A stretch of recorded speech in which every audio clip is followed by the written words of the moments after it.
এটা তো একটা ইউনিক মার্কেটিং। এক একজনের চিন্তাধারা এক এক রকম ভাবে তারা কোশ্চেন করে, জিজ্ঞাসা করে যে আসলে এটা কেমনে কি হিউম্যান এখন বিলবোর্ড নিয়ে ঘুরতেছে, এটা কখনো দেখি নাই, এই টাইপের অনেকজন অনেক কিছু জিজ্ঞাসা করে।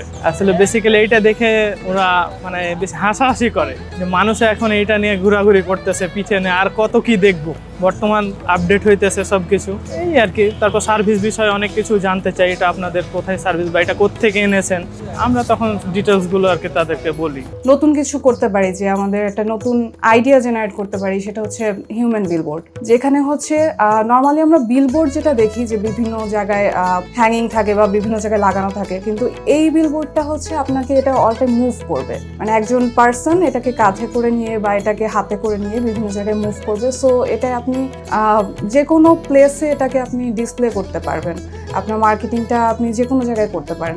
বাট নর্মাল বিলবোর্ডের ক্ষেত্রে কিন্তু সেটা সম্ভব হয় না। প্রথমে আসলে দেখে আমি এতটাও এক্সাইটেড হই না, কারণ আমি বুঝি না জিনিসটা কি।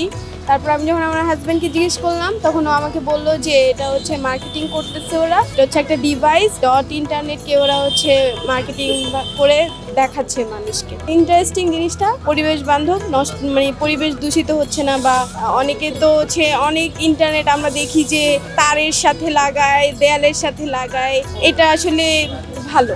এটা একটা ইউনিক সিস্টেম, এগুলো দেখে মানুষ খুব খুশি হয়। এরপর হচ্ছে মানে এরকম সিস্টেম আসলে এর আগে বাংলাদেশে কেউই আনেনি, আমাদের ডটি এনেছে। তো এই ক্ষেত্রে মানুষজন আর কি আশ্চর্য হয়, হঠাৎ করে একটা ইউনিক মার্কেটিং সিস্টেম, এই জন্য আর কি মানুষ শকিং, আর কি একটু শকিং। প্রাকৃতিক দিকটা চিন্তা করি তাহলে বলা যায় এটা হচ্ছে একটা eco friendly marketing way. Normally traditional বাংলাদেশের যে মার্কেটিং স্ট্রাকচারটা, যে আমরা হয়তো হ্যান্ডবিল ইউজ করছি বা লিফলেট ইউজ করছি বা ব্যানার ফেস্টুন, তো এতে হয় কি যে মানে আশেপাশের এরিয়াটা হচ্ছে দেখা যায় পলিউটেড হয়ে যায়, পেপার ইউজ হচ্ছে অনেক বেশি, গার্বেজ তৈরি হচ্ছে, কারণ এগুলো দেখা যায় লাগানো তো হয় বাট এগুলো আবার খুলে তো আনা হয় না। সো মানে আপনার পরিবেশটা নষ্ট হচ্ছে। কিন্তু আমাদের এই যে মার্কেটিং টুলসটা, এটার মাধ্যমে আপনি এনি টাইম আপনার ডিজাইনটা চেঞ্জ করতে পারছেন, আপনার প্রমোশনটা চেঞ্জ করতে পারেন, আমরা নতুন নতুন ভিডিও বা স্ট্যাটিকের মাধ্যমে এটা করতে পারি। সো এটা সম্পূর্ণভাবেই বলা যায় পরিবেশ বান্ধব, এতে পরিবেশের ক্ষতিকারক কোনো উপাদান নেই।